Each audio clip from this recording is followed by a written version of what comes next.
To all my lovely sisters out there, listen close. Strong, independent black woman is not a compliment. For you to be out there and you hear yourself, you hear somebody from the other track mostly calling you a strong, independent black woman, it is no compliment.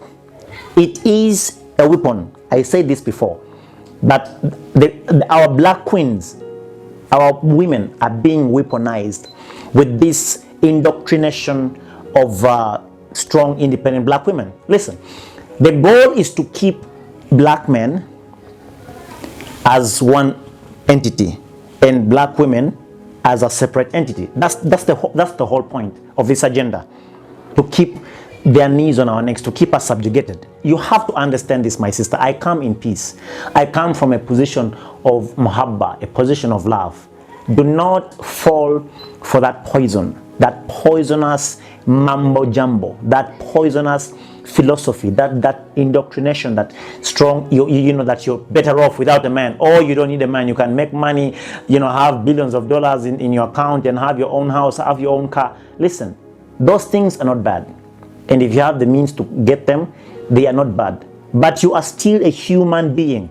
You are part of billions of African people that are being kept subjugated systematically. So the next time you hear somebody calling you strong, independent, black woman, don't scream for joy. No.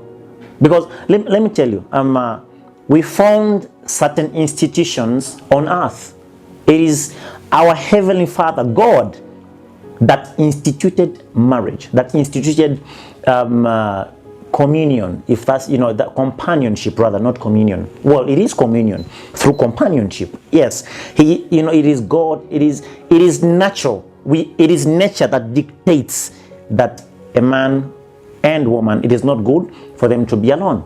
So please, our brothers out there, stop hyping our sisters, telling them, you know, I love me a strong, independent black woman. That is the plot. That is the agenda, to keep the black men separated and treat them differently, and to keep the black women separated, to keep the black men unemployed, to keep them baited on drugs, to keep them baited on gang violence, to keep them baited on alcoholism, to lure them into this violence, you know, that is systematically injected into the black communities.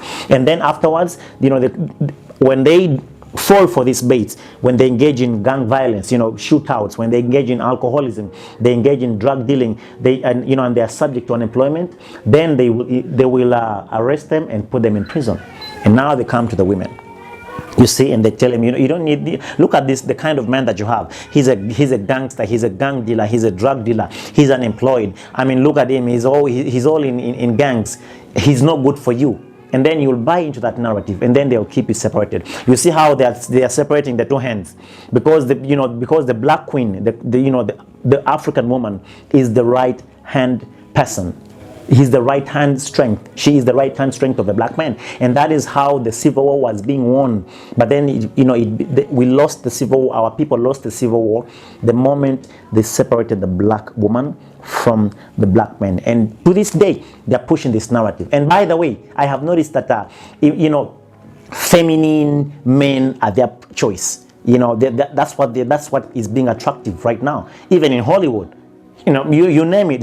Even in film, when you are a black man and you're feminized, that you get the money coming in.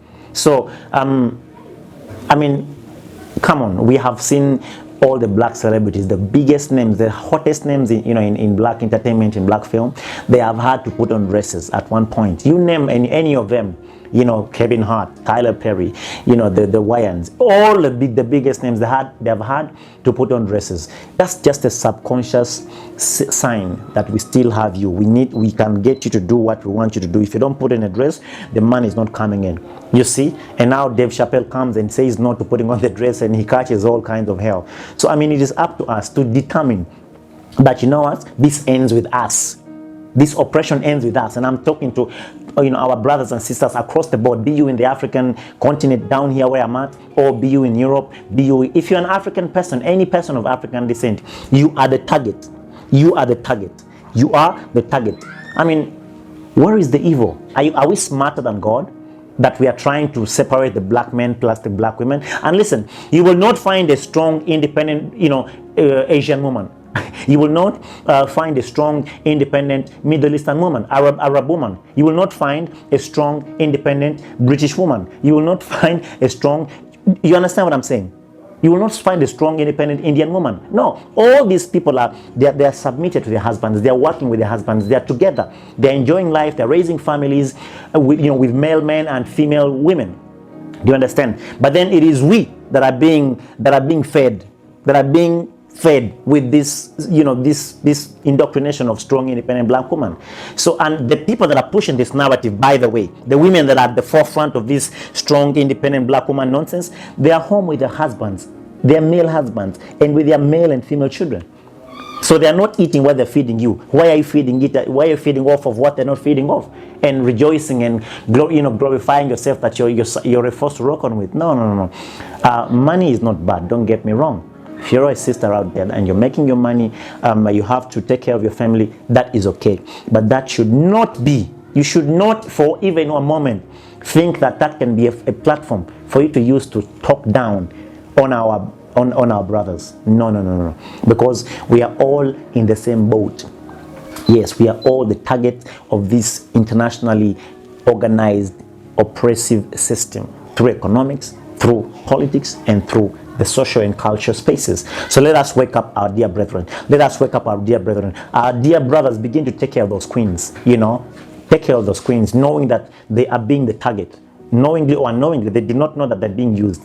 So if the people that are pushing this feminist agenda, the people that are pushing this strong, independent black woman agenda, if they are home with their husbands, then why makes you think that it is something worth following, that it is something worth amplifying? That's why I want to send a shout out to Sister Candice Owens for speaking out very strongly in favor of the family. It is family that was the strength of the ancient African empire. When they broke the family, they broke the continent. And that's how we went into colonialism. That's how we went into slavery. So restore the family, restore the continent. I come with love from Kampala, Uganda. See you next time. God bless you and bye-bye.